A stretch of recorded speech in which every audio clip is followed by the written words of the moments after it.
Technology, নাম তার TikTok. কিন্তু এটি করোনার থেকেও বেশি ভয়ঙ্কর।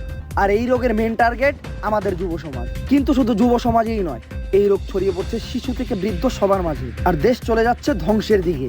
তাই এই রোগের বিস্তারিত নিয়ে টিকটক পল্লী থেকে আমাদের সাথে থাকছে রিপোর্টার কাকা। হ্যালো রিপোর্টার কাকা। আরে বাতিজা, তুমি আমার কোনে পাঠাইছো? এই টিকটক বললি তার লগে লগে আমার ক্যামেরা মাইক যা ছিল সব চুরি হয়ে গেছে গা। ও কাকা, আমি তো আপনার বলতেই ভুলে গেছি যে টিকটকাররা টিকটক বানানোর খরচ জোগানোর জন্য রাত্রের বেলা চুরি করে আর দিনের বেলা টিকটক। কিন্তু কাকা, আপনার কাছ থেকে দিনের বেলা চুরি হইলো কেমনে? তাইলে মনে হয় নতুন করে টিকটকাররা দিনের বেলাও চুরি করা শুরু করছে। তা কাকা, আপনি আমার একটা কল দিবেন না?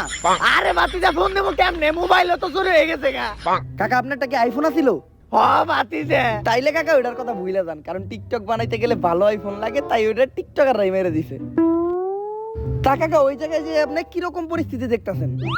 আরে বাতিজা, আমি এটা কোনো টিকটক বললি চাইছি নাকি পাগলা গারো চাইছি?